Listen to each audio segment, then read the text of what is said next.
Jesus. Mama wethu ingcwele ngisenkosi yethu Jesu Kristu. Namhlanje ebusuku siza kuwe. Inhliziyo yethu igcwele intokozo. Ifudumele yona ngenxa yezethembiso zakho, ifudumele inhliziyo ngenxa uNkulunkulu wethu yezwi lakho, ifudumele ngenxa yendumiso, ifudumele inhliziyo yethu.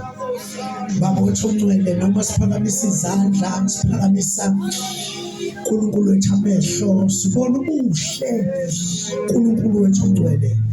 We honor you, we bless you. Namhlanje nabusisa-ke uNkulunkulu wethu bonke abakhona kule ndawo, ukhulume sengathi uyaqala kithi ngenxa kaKristu Jesu Nkosi. Amen. Angibingelele kakhulu Fivefold Ministry yonke, abafundisi, ngibingelele nababhishopi baphela bona bekho kwi-Fivefold Ministry. No abekho ababhishopi kwi-Fivefold Ministry.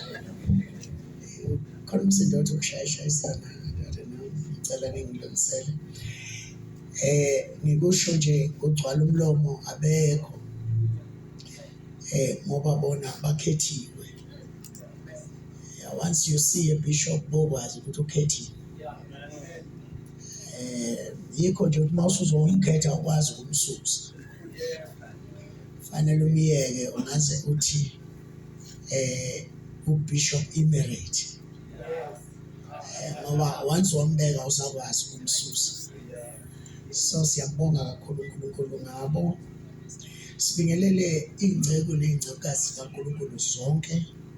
Sibingelele obaba omama, abafowethu, odadewethu egameni lenkosi yethu Jesu. Ngizonisheshisela abazalwane ngenxa yokuthi nami ngizwa ukubanda. Angazi sonke isikhathi mangiza la uhlale kubanda. Kuke kushise kodwa kule ndawo.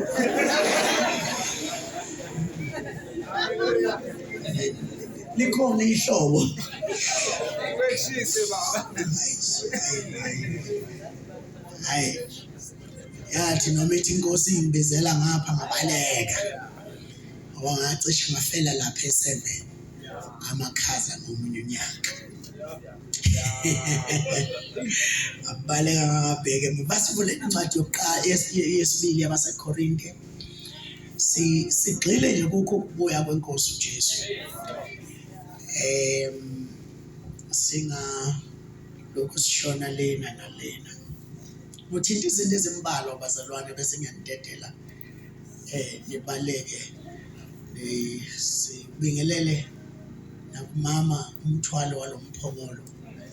Siyayitosa inkosi ngempilo yakhe. Amen. Nabo bonke abamsekelayo. Ayikho into enkulu njengokunikezwa into. Mawusuyinikeziwe uyiphathe kahle. Yesibili yabaseThesalonika. Niyekho yabaseKorinte.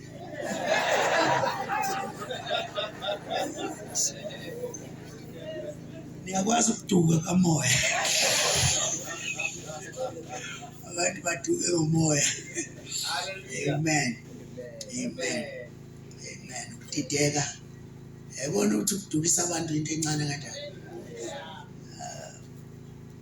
2 Thessalonians chapter number 2. Kufuneka kanje verse 1. Now we beseech you, brethren, by the coming of our Lord Jesus Christ, and by the gathering together unto him, that ye may not soon be shaken in mind, or be troubled, neither by spirit.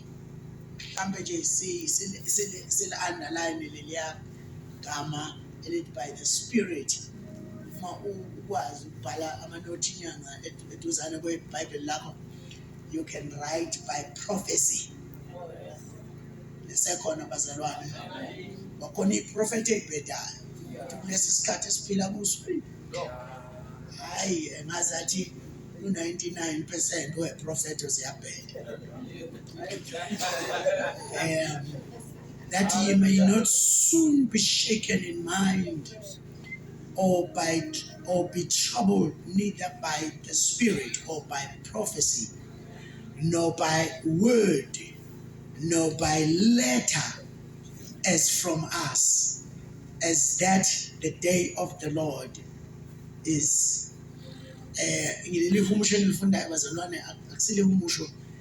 It's not the best. Kodwa kufanele lithi ihumusho langempela lithi the day of the Lord has come. Lisekhona bazalwane. Verse number 3 uthi, let no man deceive you by any means, for that day shall not come, except there come a falling away first, and that man of sin be revealed, the son of perdition. Yazi ngabe ngcono umfundela umuntu ofunda nesiZulu. Khona ufunda kahle. Animtshele kanga uThembi la. Siyafunda bazalwane. Amen. Isihloko sekhona. Ukufika kwenkosi kuyakwandulelwa ngokufika komuntu ongenamthetho. Verse 1. Kepha siyanxusa bazalwane mayelana nokufika kwenkosi yethu uJesu Kristu nokubuthanela kwethu kuyo, ukuba ningasheshi ninyakaziswe engqondweni yenu, ningethuswa noma ngomoya, noma ngezwi, noma ngencwadi, ngokungathi ivela kithi, sengathi usuku lukaKristu selufikile. Makungabikho umuntu onikhohlisayo nangayiphi indlela, ngokuba aliyukufika kungakaveli kuqala ukuhlubuka, kwambulwe umuntu ongenamthetho, indodana yokulahlwa, omelana nakho konke, nozikhukhumeza phezu kwakho konke okuthiwa uNkulunkulu noma into ekhonzwayo, aze azihlalise ethempelini likaNkulunkulu Jesus, ezishaya uNkulunkulu. Anikhumbuli yini ukuthi ngisekhona kini nganitshela lokho na? Senikwazi okumbambazelayo ukuze ambulwe ngesikhathi sakhe. Bamba lawo manje athi senikwazi okumbambezelayo ukuze ambulwe ngesikhathi sakhe. Thandaza sisi, thandaza. Mama wethu ongcwele, yise wenkosi yethu Jesu, wena Nkulunkulu okhomba indlela, Nkulunkulu ongcwele nasebusuku, nansi ingqondo yethu uNkulunkulu wethu ophilayo, nansi inhliziyo yethu udwala lethu, akuphinde Nkosi uJesu ukususa konke okungamelana nezwi lakho, akuphinde usiphune yonke imbewu yomubi ukuze maliwa lithole indawo ebese livuliso lethu likamoya, sikwazi okumele masikwazi ngalezi insuku. Wena Jesu usasilungiselela ukubuya kwakho, sisize moya ongcwele, moya weqiniso, moya kaNkulunkulu, yima nathi nasebusuku, akube nguwe moya ongcwele olambulayo, ulikhanyise ngokufuna kwakho, egameni lika likaKristu uJesu Nkosi eyafa yavuka yanqaba ithuna lesibuya masinyane. We thank you, Spirit of the living God. In Jesus' name we bless you. Amen. Insindiso enye izinto ezibalulekile kithi abantwana bakaNkulunkulu, ikakhulukazi nakulaba abangakasindiswa. Kithina ibaluleke ngoba isibeka endaweni yokulinda usuku olukhulu, usuku lokubuya kwenkosi yethu uJesu Kristu. Kodwa kwabangakasindiswa ibaluleke in such a way that iyona eyambula ukuthi khona okungale kunalokho kuphila esikubonayo. Angiphinde futhi bazalwane, ukuphila kithi is too much more than what we see and experience. Insindiso akusikhona nje ukugqoka kahle nokuswenka nokugqoka ingubo zokusonta. Ngibeka kahle impela mangithi ingubo zokusonta ngoba ngifuna wazi kahle ukuthi zikhona ingubo zokusonta. So there's something more than that. It's more than driving cars. It's more than blessings. Ingaphezulu kweyibusisi, ingaphezulu kwekhundla le. Sengisho nje izinto ezivama obstacles ezithi mase ifikile kubantu zibavimbe ukuthi bafike la kufanele bafike khona. So insindiso ke inkulu.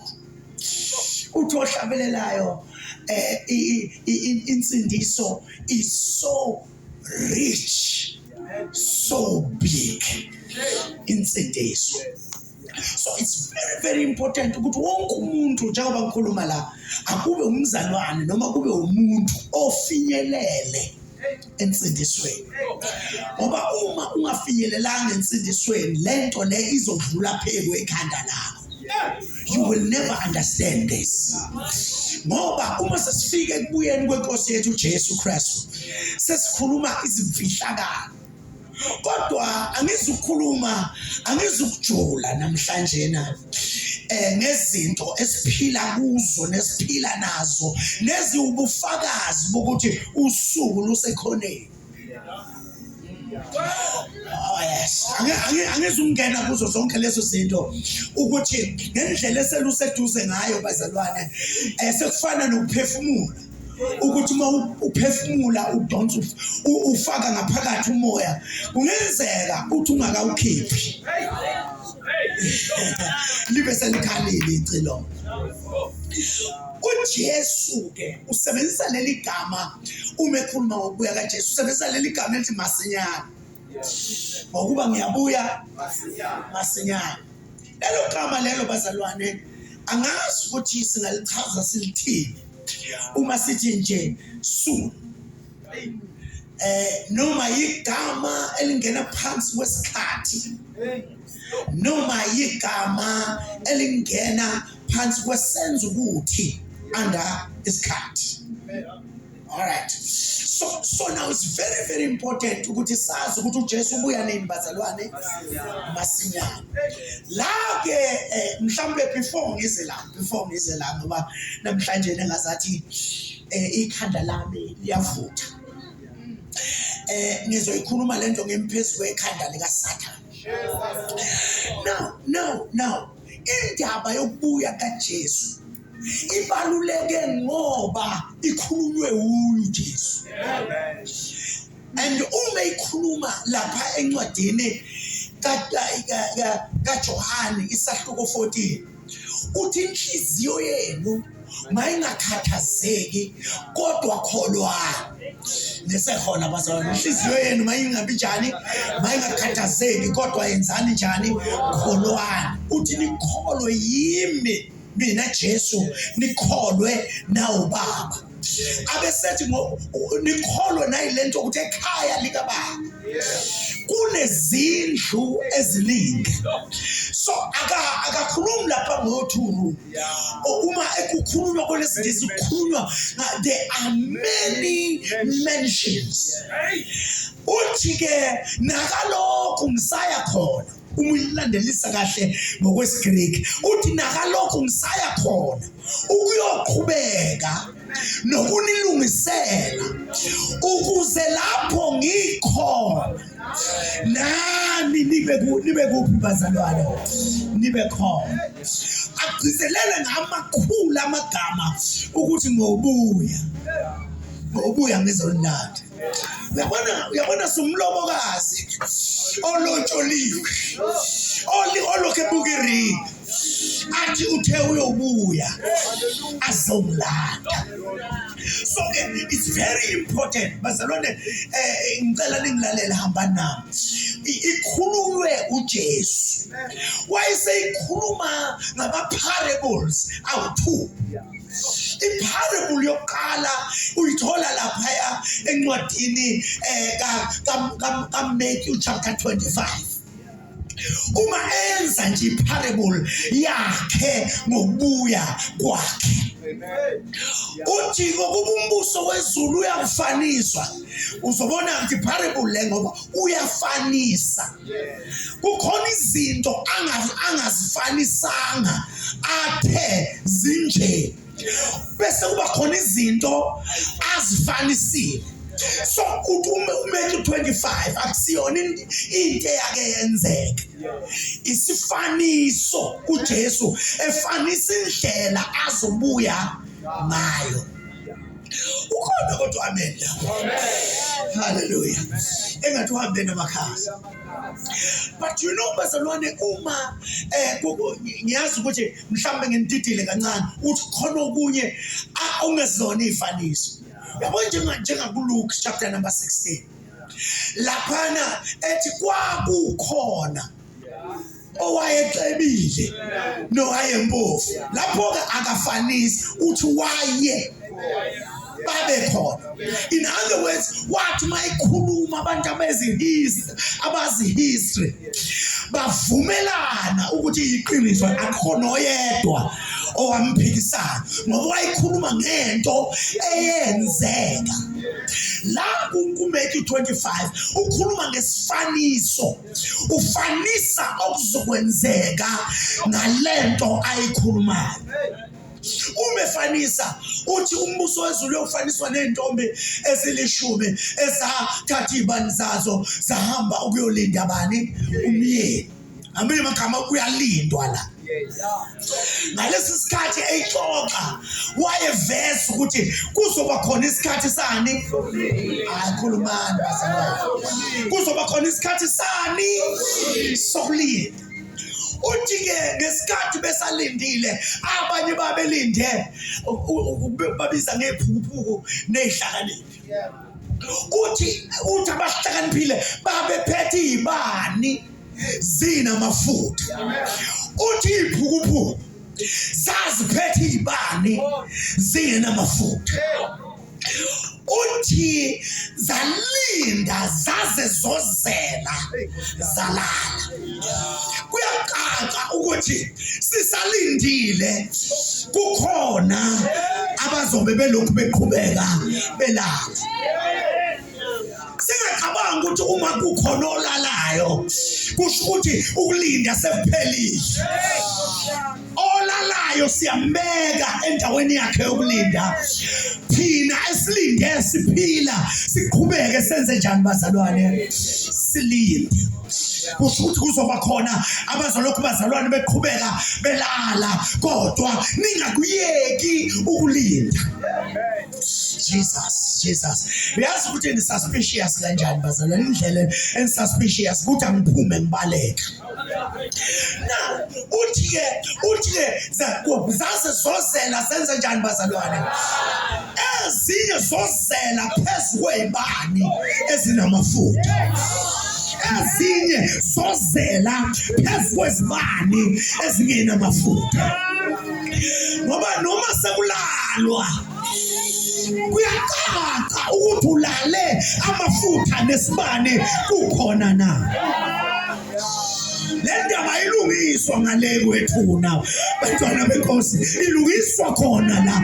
Uthola isibani, uthole kanye nani. So isibani sisimbolize ukuphila, kodwa amafutha asimbolize umoya ingcwele.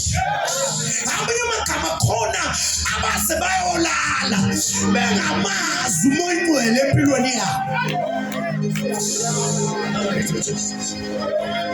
Yayizwa lento ifuna ukumshisisa Eli, kanti angafuni nje kwakushisa. So uyayichaza kuJesu ukuthi esalokho echa uthi ekhona iphuphu eziziyolala nempilo zabo zibe zingenamoya ingcwele. Ziphuphu ke lezo. Kukhona abalala benayo amafutha. Uthi abesezoveza leli gama elalibalulekile ngesikhathi echaza, athi kuthe zisalibe. Elaliveza lelo gama ukuthi hayi ukuthi sekuzothi khaphu nje sifike khona, usazolibala before abuye. Ngisho ngalesa sikhathi ekhuluma ngaleya ndaba, kwangesiyona into nje eyizokwenzeka silale sivuke simbone buya. Wayethi esalibela umyeni esenjani bazalwane, kusho ukuthi ngesikhathi eyixoxa, angazi ngayithola numusa uyixoxa namlethe. Ngesikhathi eyixoxa wayeyixoxa ebatshela ukuthi khona bazolala phakathi kwenu engakabushi esalokho elibele, kodwa futhi kukhona nabazolinda alibale belindile. Ukulibala lokho akusho ukuthi ukhansela igama lokuthi he is coming soon. Ngoba usuni wethu akafani nosuni Jesus Christ. So now uthe sebelele uthi kwamenyezwa.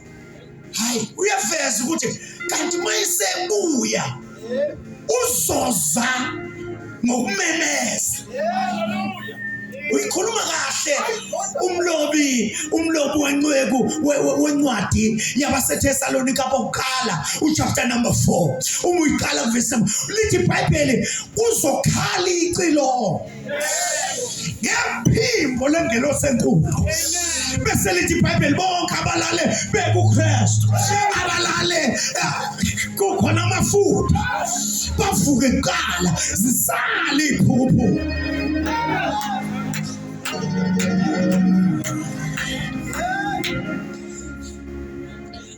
So now it's very important ukuthi sazi ukuthi usazolibala kodwa uzoza ngenhlokomo.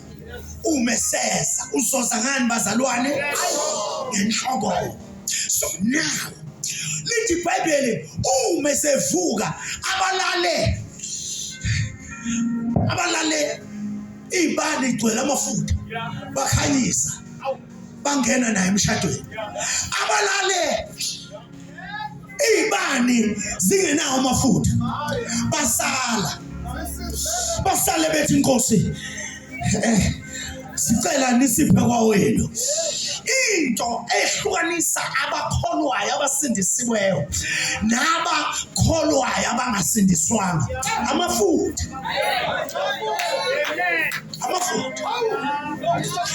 Uyabona ke njengoba kuzoba khona ukuvuka kokuqala lokuvuka kwenhlokomo, kuzoba khona abazoqala bethu kusala. Usuke kwenziwani lapho according to Matthew 25? Ilezi iphuphu ezobe zisahamba ithenga, zifuna ukuthenga.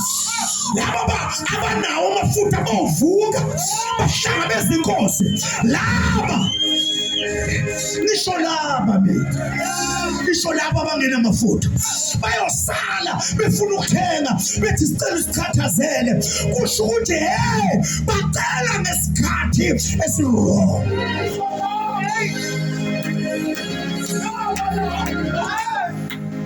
ngisho la abazibalala amafutha engekho uyayichaza-ke uthi-ke bo bese bengena lapho abanamafutha bese bengena nenkosi emshadweni. How? Kanti kusazoba khona umshado. Hallelujah. Mhlambe ngingaze ngifike lapho mhlambe angazi mama mhlambe usuku lokugcina nami ngifikile kulo mhlangano wenu. Angazi noma lokugcina noma ngophinde ngibuye. But this is something that I want to share with you.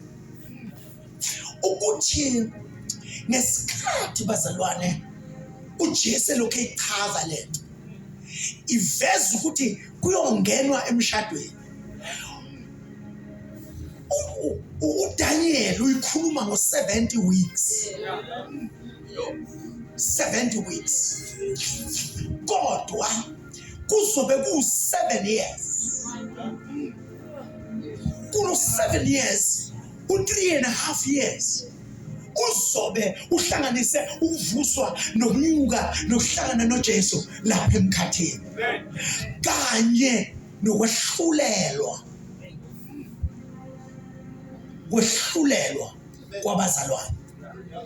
I wish I had more time to deal with this thing. Ngoba it's in the scripture. It is there. Now, lo umuntu 3.5 years. La khona sekundlelwe itafula. Singena emshadweni nenkosi for 3.5 years. Phezulu emkhathini. Hayi masiqeda lapha sabuya futhi. Senza khona. Omunye lokho kodwa sisazofunana. So besabuya sazofunana. Kodwa khona after these 7 years we are coming back. Sabuya khona la. Sabuya khona. Yeah, akapheli tshelo sethuzane kwakho hayi ungensengazathi into nje yenzeka hapha le sisabuya seza khona la. Uma sesibuya size ku1 million years. Millennium. Millennium. Oh Jesus. Ila khona uJesu ezobebusa. As the example ukuthi Mandela ababusa bekufanele babuse kanjani.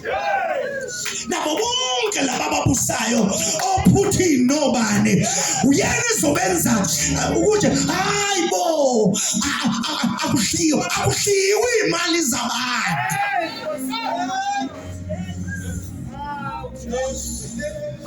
Uzobuya ke eyinkosi. Can I suggest something to you before I continue? Uzobuya eyinkosi kodwa iBhayibheli lithi uzobe inkosi yamakhosi not inkosi yabantu.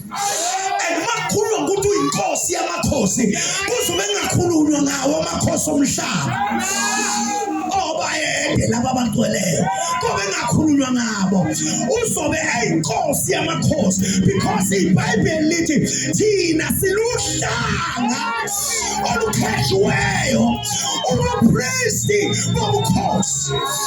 Uzobuye soba inkosi yethu.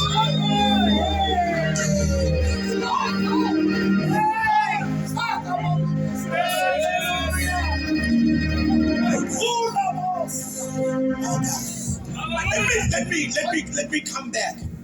Ukuthi bazalwane uJesu uyabuya. Angazi ngayimemezela kanjani ke le. Noma singayigcwalisa uTikTok bafowethu sithi uJesu uyabuya, sigcwalisa uFacebook sithi uJesu uyabuya, sigcwalise yonke indawo ukuthi Jesus is coming very soon. Very soon. Nifuna ukwenza lesi silinganiso before I summarize and close. Ukuthi kuzobe ibandla kobe ngesilone lokuqala elizo crossing horizon. Kobe ngesilone lokuqala. Bakhona abantu asebeyidemonstrateile lento.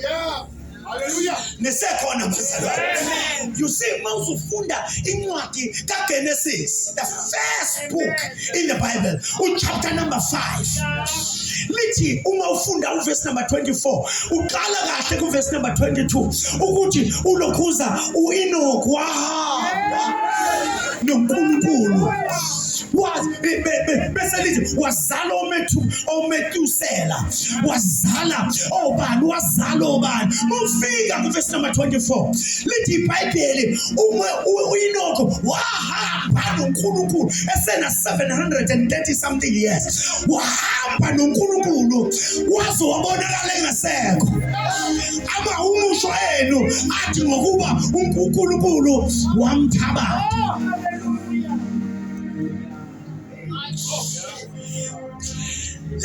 Elinye umusho okuthiwa imessage lithi waze wabonakala engasekho because God raptured him.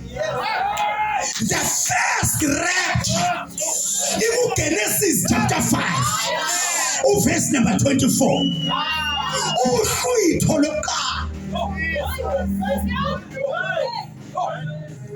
lokuqala that is Genesis chapter number 5 verse number 24 lithi wahamba noNkulunkulu into eyamqualifyisa for a rapture.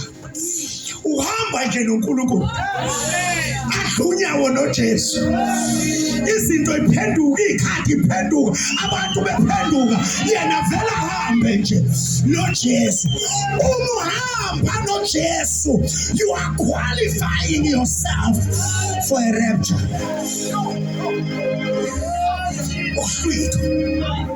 Uhlwitho akusikhona bazalwana kwabantu abasondayo okwabantu abahamba. Uhlwitho okwabantu abahamba noJesu. Lithi mina hamba noJesu noma ngabe awusashadwa umshado awufiki kodwa hamba noJesu. Noma ngabe ayifiki ingcebo nemali kodwa hamba noJesu. Ngoba noma unemali noma unamali kodwa uyakwazi ukuhamba noJesu. Enoch wahamba noNkulunkulu waze wabonakala engasekho because God raptured him. That was the first person bazalwane owanyuke horizon kwa yathi mayithi ifuna ukumdonsela phansi force of gravity kwacaca ukuthi ayisebenzi phezu kwalaba bahamba noNkulunkulu. Glory to Jesus. Anginiyazi force of gravity amandla adonsela phansi yonke into ephoso phezulu ayidonsela phansi yonke into ethi yephakama amandla elokhosi ayidonsela phansi kodwa bahamba noNkulunkulu. Ithi force of gravity ilula izandla kucaca ukuthi laba abasabambeki ngoba bahamba noNkulunkulu.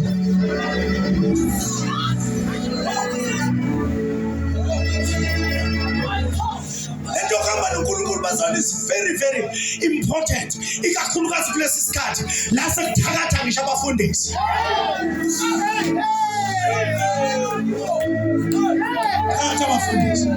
Ingakho noma ungakholwa uma ungena moya uzogcina ubiza abakadeni abathakathi bazokhuluma bakuba kanti singobandile ukukhuluma abathakathi. Hallelujah. Abantu abanekhuphu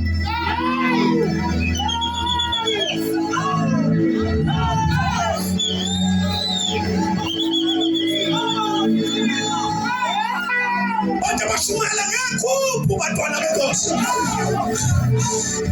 Inkonja isathabange kuwe ngenxa yokuthi ubanjwe waboshelwe ekhuphi. Sihamba noNkulunkulu bantwana bakaNkulunkulu noma isikhathi sinje emhlabeni. Hamba noNkulunkulu. Hamba noNkulunkulu. Hamba noNkulunkulu. Oshaboko sataba. Hamba noNkulunkulu. Mama hamba noNkulunkulu. Noma bangathatha indoda yakho. Sangisho lezintonyana zamantombazana ahambe ephambanisa imilenze engekho. Noma ngathatha indoda yakho ungabe usubheka la kwanyamalala khona indoda bheka kuye. Hamba noNkulunkulu. Hamba noNkulunkulu. sababuhlungu kodwa kwaba kubuhlungu isikhashana. Lokuhamba noNkulunkulu. Yes, kuzozwakala ukuthi khona umuntu okujwayele ukuhamba naye. Kodwa uthathiwe. Ngithi mina hamba noNkulunkulu. Obi rapture is coming. Kuyithiwa kwebandla useduzana. But you know, bazalwane, uma uya eswini likaNkulunkulu, uya encwadini yesibili yamakhosi, chapter number 2. Uzothola omunye ubaba lapha. Ekwa ngomunye ubaba. Lo baba lo. Ngomunye ubaba. Yena akathathwanga ngezandla. Kwathunyelwa utransport. Yasezulwini. Yathunyelwa ukuthi izomlanda. He's the second person ongakaze afe.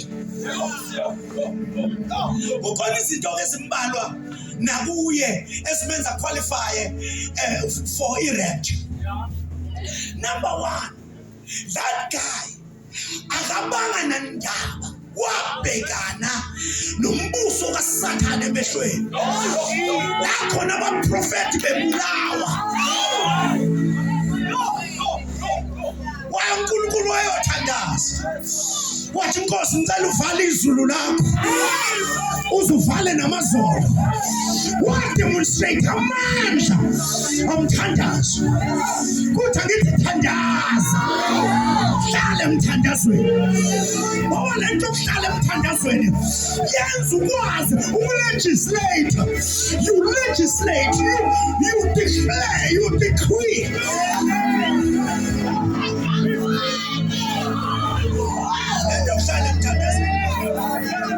Oh Jesus. Anginandaba mina noma kuhamba abantu abawu10 abanemali. Uma ngisale nabantu abambalwa abathandazayo. Abakwazi ukutshela uNkulunkulu ukuthi uNkulunkulu yenza ukuthi manje. Vala izulu lakho. Uvale namazolo. Oh Jesus. Glory to Jesus.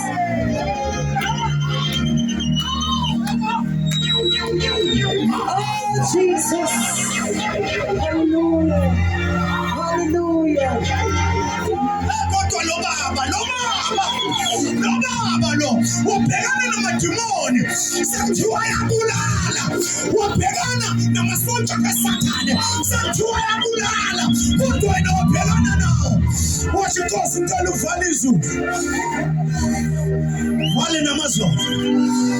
Funa kusale mina kanye nabo esitini. Akusale mina kanye nabo. Hayi lo baba lo.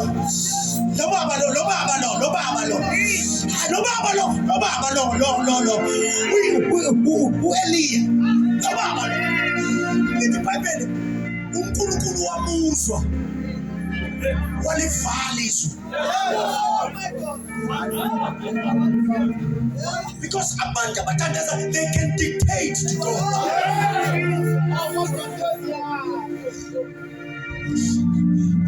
Uyabona khona ama-levels okukhona. Ngakhuluma kanye nami. Khona ama-levels okukhona. Kukhona le level le yomusa. La khona uthi baba ngiyabonga umusa wakho. Kodwa khona i-level ye-commitment. La khona othi ngizokwenza ukuthi wena baba yenza ukuthi. That's a level of commitment. Level yokukholwa abaningi abazalwane abangafuni ukufika kuyo. Oh Jesus Christ. Bese kuba khona i-level la khona uNkulunkulu engasena mahloni. Ukubiza ngowakhe. La khona othi umuntu Nkosi ngicela wenza ukuthi akwenze ungazikhomithanga ukuthi wena uzokwenzani. He does a thing without your commitment. Because he calls you his own. You see, no baba, wavala izulu, wavala yonke into. wahamba wathi esathi uyahamba kwenza uNkulunkulu wathi njengoba sesivalile nje uzobona lo baba lo uthi akuvalwe engazi yena ukuthi uzophila ngaphi kwavalwa izulu kanti selivalela naye bathi mabelamba laba uNkulunkulu wathi woza lapha mngani wami asehle siye emfuleni weJaboka ngicela uhlale la ungakhathazeki wathi mina ngizohosela inyama wathi mina ngizokubhakela izinkwa emadwaleni ngikulethele every day without faith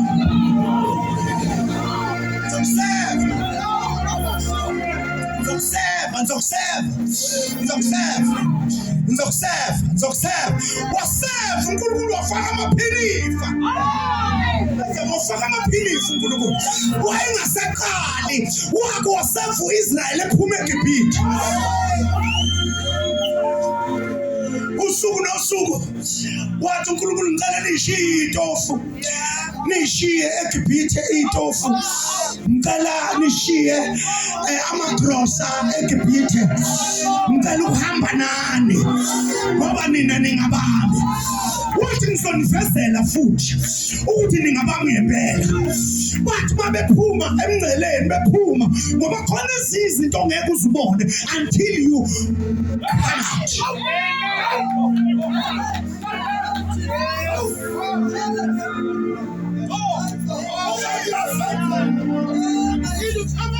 Washo uNkulunkulu ngizokuvezela insika yefu bese nguvezela insika yomlilo besalwane sekuyinkazimulo ke le because inkazimulo ihlukene kayi-2 isigaba sokuqala senkazimulo ilento okuthiwa i-cloud Shekinah. Shekinah. Uyabona-ke noma sebehlabelela ngeShekinah ubezwe the cloud of glory is moving. Move with the cloud. Move with the cloud. Because isikhathi seShekinah. Kodwa iShekinah kukhona isikhathi engasebenzi kuso. iShekinah isebenza emini yife livele emini kuthi bakushisa la ngaphansi yona ivele ikunikeza umthunzi yaseShekinah ukuthi ungahambi njengabezizwe kodwa wena hamba ungaphansi kweShekinah but noma iShekinah ikhomba indlela ithi kusitha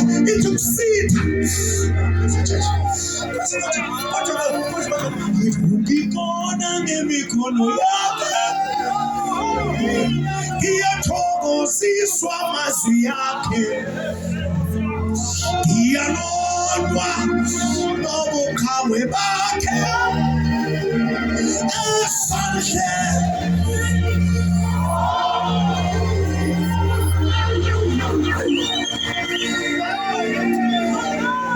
zasale zathomowe manje sale zathomowe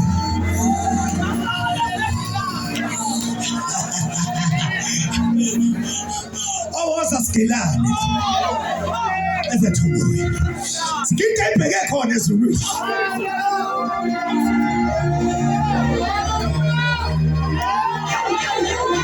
sigide ibheke khona kodwa zona ziyadida asigide sigilane sibeke khona ngani yakho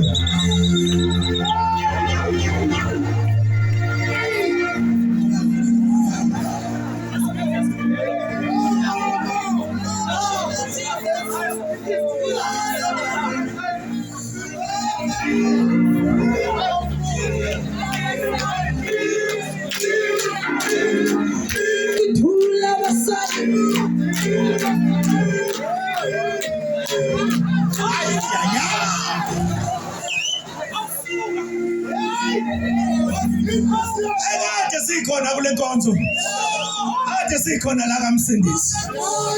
Ziyangena intayile ziyaphuma silokhu sikhona. But ebusuku we're called is engulfing them. Bese kuqhamuka ifu, bese kuqhamuka umlilo. Athi uNkulunkulu hambani emini kushisa kodwa niphole ngeShekhina. Athi hambani ebusuku kubanda kodwa nifudumale ngekhaboti.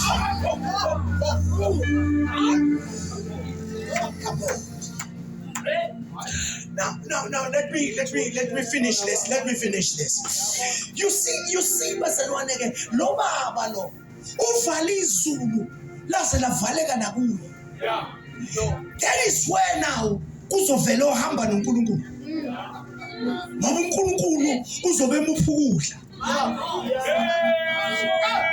Kube kungaphekwa. Insathi uyakhumbula bephuma eGibhithe mamu mfundisi uNkosi. Uyabona uma bephuma eGibhithe wathi yekani zonke lezi zinto. Phathani izipunu nje. Namaplate. Shiyani itofu. Shiyani grocer. Kodwa phathani ini. Ngoba njalo uma nivuka ekuseni. Nikeza amaplate. Nihambe niyophaka. Angithi uthe laba abakhe la. Baphekele uyi. No Eliya. Waba kuleyo level. La khona ukuthi uNkulunkulu uyoseka kanjani inyama.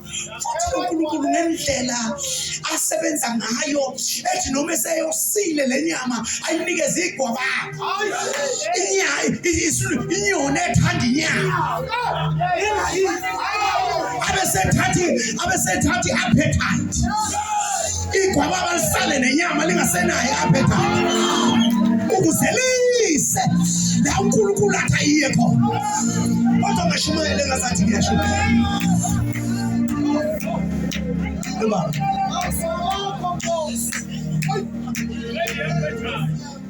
Ithanda mase kuthiwa ubhaka amakhekhe emadwaleni. Kanti ubani obhaka? Kanti ubani idwa? Sengathi idwala libhaka edwaleni. Le ndoda yadla ukudla kwedwala. Okulungiswe idwala. This is good. This is good. But to cut the long story short. Uma lo baba uNkulunkulu esezomthatha uthi shiya amadodana akho awu 50 washiya. Ngoba khona ngimlungisile. Yena usebhizi uyalima. Kodwa uyena obizi wena. Batho bashiya baba u50. Oh Jesus. Uma esathi kodwa ngizobashiya kanjani abantu sengibagurume kangaka. Wathi ngizobashiya kanjani wakufana neBible school. Hallelujah. Ama-sons akhe. Hayi lento esithi sinama-sons. Noma ungabiza inokhuza isemina wezi.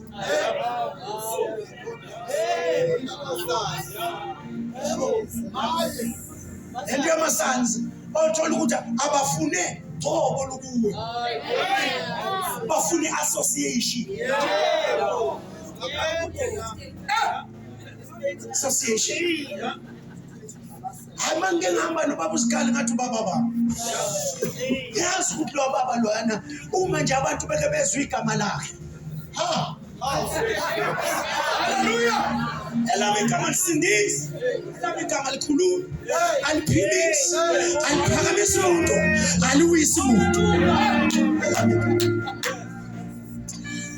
Jesus Christ. Lord Jesus. Hey. Oh, ngiyaqhubeka lenkonzo ngathi kodwa izongena lenkonzo. But let me close. Let me close. IBhayibheli lithi kwathi uma semtholile uElisha esalokho ehamba naye. Hallelujah. Waqhamuka no50 lo.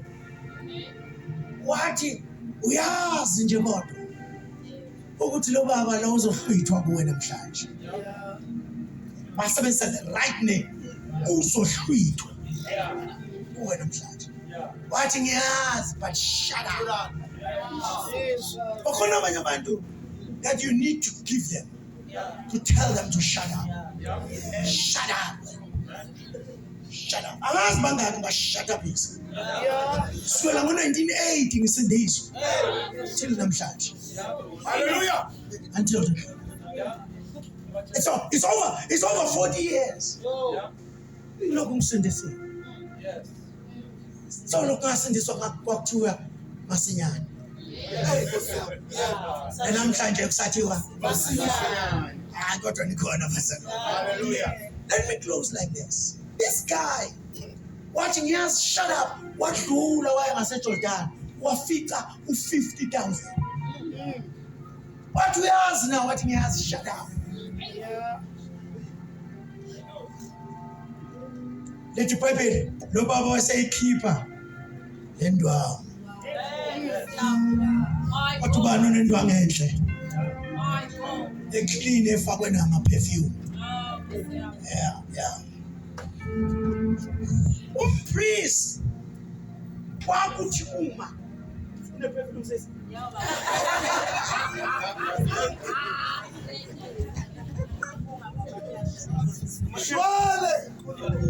oh Jesus umakehla amahla ayithanda umprofeti ingubo yakhe yayinama tassels awu12 yayihlala ihleli kanje. Hallelujah. Ingakho mayihlangana noElisha wayidonsa lengubo. Wayesethindwe come from this one. Wayesethindwe uElisha ngale ngubo. uElisha kazwanga. Okay. Kodwa weza uNkulunkulu embizi. Hallelujah. Ethindwe nje ngale ndwangu. Kodwa ngiyafuna ukukhuluma ngokubuya kaJesu. Hallelujah. Yaphinda futhi yabuyela. Jesus. Wayesehamba naye. Indoda yendwangu. Le ndoda le yaba connected kule ndwangu ingakasindiswa. Salima masiko. Yathintwa ngale ndwangu. Amen. Yabuya indwangu yabuyela endaweni yayo. Kodwa naye esehamba naye. Hallelujah. Washiya ibhizinisi. Walandela indwangu. Ekhona Jesu. Bathi mabefika eJordan wathi mayehla le ndwangu ke ngiyacabanga lo mfana wayesethi nakhokha mhlawumbe ngeke sabuye ekhanda lakhe mhlawumbe sizokwehlela kwelami manje wayikhipha washaya umfulo ogcwele wahlukana phakathi lithi iBhayibheli bawela basebenza ngaphesheya belokhu behamba awukuthi belokhu behamba kwehla amahasha asezulwini edonsa inqola yasezulwini kuwumlilo wonke wagibela umuntu kaNkulunkulu yakhuphuka i-transport yasezulwini yathi sakhuphuka wakhala umfana wathi baba inqola kaIsrayeli namahashi yawa induku yawela igubu yawela kuwe. That day wanqamula ihorizon ngomzimba ongaguqulwa.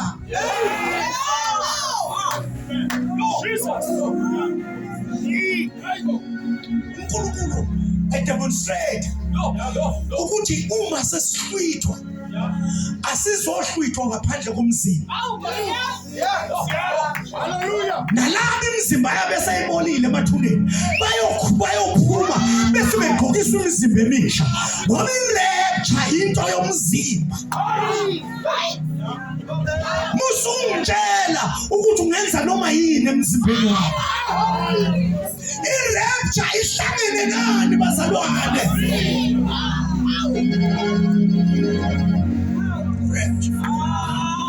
I-rapture ihlangene nomoya.